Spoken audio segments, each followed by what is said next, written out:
هیله ده چې تاسو ټول به روغ او جوړ یاست او ژوند مو ښه روان وي. ډېر وخت بعد یو ځلې بیا ستاسو خدمت کې حاضر یم. ملګرو مصروفیت د وجې ما ونه کړی شو چې زه په وخت باندې ویډیوګانې جوړې کړم او د فرانسوي درسونو نه ویډیوګانې دلته اپلوډ کړم او هغه هم جوړې کړم. انشاءالله زه به کوشش کوم چې دغه ویډیوګانې ټولې جاري وساتم. د فرانسوي زده کړې هم نه ویډیوګانې د هغې جوړې کړم او هغه هم جاري وساتم.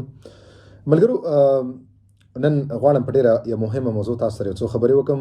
تېره ورځ په ټیک ټاک باندې یو ملګري پوښتنه کړې وه او هغې پوښتنې په جواب کې ما یو ویډیو جوړه کړه. نو هغې کې بیا ډېر داسې کمنټونه وشوه، ډېرو خلکو ما سره اړیکه ونیوله. پوښتنه دا وه چې هغه ویلې چې زه غواړم زه خپل یو زوی دلته راولم. هغه په کیس دوسیه کې خپل دلته ټول فامیل ورکړی، مېرمن ټول اولادونه یې ورکړي دي، ولې ده غوښتل چې صرف زوی دی راولي، لورګانې او مېرمن یې هلته پاتې شي. نو ده پوښتنه کړې وه چې آیا زه کولی شم که نه شم کولی. اوس دا ویډیو چې زه نن جوړوم هغه دې دپاره جوړوم چې د دغې ویډیو نه بعد چې ما دغه هلک ته جواب ورکړو په ټیک ټاک باندې ما ته ډېرو ملګرو داسې کمنټونه وکړل، یعنې دا موضوع دغه پوښتنه ډېرو ملګرو سره شته او ډېر ملګري داسې غواړي چې هغه داسې وکړي. نو دې دپاره دغه پوښتنه ما راواخیسته او غوښتل مې چې دلته به زه تاسو سره یو تفصیلي ویډیو جوړه کړم. ملګرو که چیرې تاسو په خپله دوسیه کې په خپل کیس کې دلته خپل ماشومان ورکوي، خپل مېرمن ورکوي، څومره کسان څومره اولادونه، مثال په توګه تاسو 4 یا 3 یا 2 اولاده لرئ او هغه 2 اولاده او مېرمن تاسو ته په کیس کې ورکړي، تاسو مجبور او مکلف یاست چې خپل 2 اولادونه او مېرمن تاسو دلته فرانسې ته راولئ. که چیرې دې کې یو کس تاسو پرېږدئ نه راولئ او نور 2 راولئ، نو بیا ستاسو دوسیه رد کېږي، تاسو نه شئ کولی.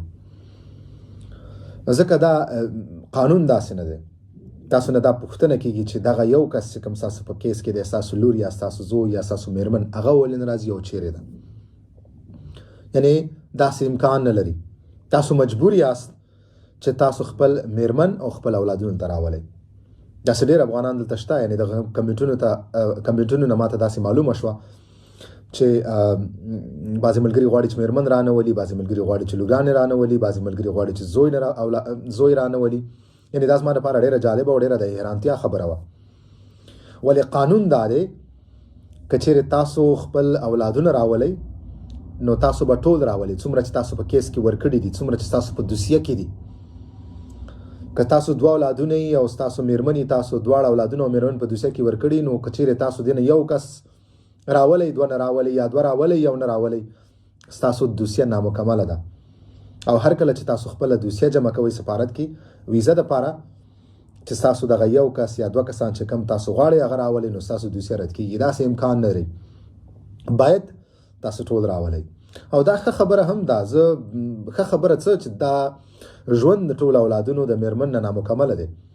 اوس زه نه پوهېږم چې د کومو وجوهاتو په بنا باندې تاسو داسې غواړئ چې د فامیل نیم کسان راولئ او نیم پرېږدئ. که چیرې تاسو دلته ژوند کول غواړئ او چیرې تاسو دا فیصله کړي، تاسو دلته اسناد اخیستي، تاسو دلته کار کوئ، نو تاسو باید خپل ټول اولادونه راولئ، خپل مېرمن راولئ. دا زما شخصي نظر دی. نور هر چا خپله خوښه ده او قانون دا وایي چې تاسو باید ټول راولئ. که چیرې تاسو دې نه یو کس هم پرېږدئ، تاسو به یو وجه ورکوئ سفارت کې چې ولې هغه تاسو نه راولئ.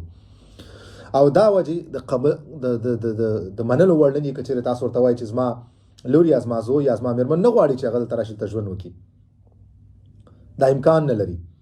دا هغه وجه ده، دا هغه وجوهات دي چې دا یو سولید ریزن، یو مضبوطه وجه نشي کېدلی. نو دې دپاره هغه کومو کسانو دپاره چې تاسو دوسیه جمع کړې ده، د هغو ویزې هم نه کېږي، هغه هم نشي راتللی. نو که چیرې تاسو داسې فیصله کول غواړئ یا تاسو دا خبره په ذهن کې یا داسې فکر تاسو لرئ، تاسو په دغه فکر په دغه فیصله باندې تاسو د سر نه کتنه وکئ او تاسو باید خپل ټول فامیل کوم چې تاسو ته په دوسیه کې ورکړئ، یعنې ستاسو مېرمن او ستاسو ټول اولادونه، ستاسو څومره لورګانې، ستاسو څومره زامنې کوم چې تاسو په دوسیه کې ورکړي، هغه ټول باید تاسو دلته راولئ. د دې هیڅ لاره نشته. مننه. نو دا ویزه وبښئ دغه موضوع ما ځکه راواخیستله چې ډېرو ملګرو په دې پوښتنه کمنټ کړی و، ډېرو خلکو ما سره اړیکه ونیوله. یعنې دې نه دا معلومیږي چې افغانان داسې فکر لري. نو دې دپاره دغه ویډیو ما جوړه کړه. مننه.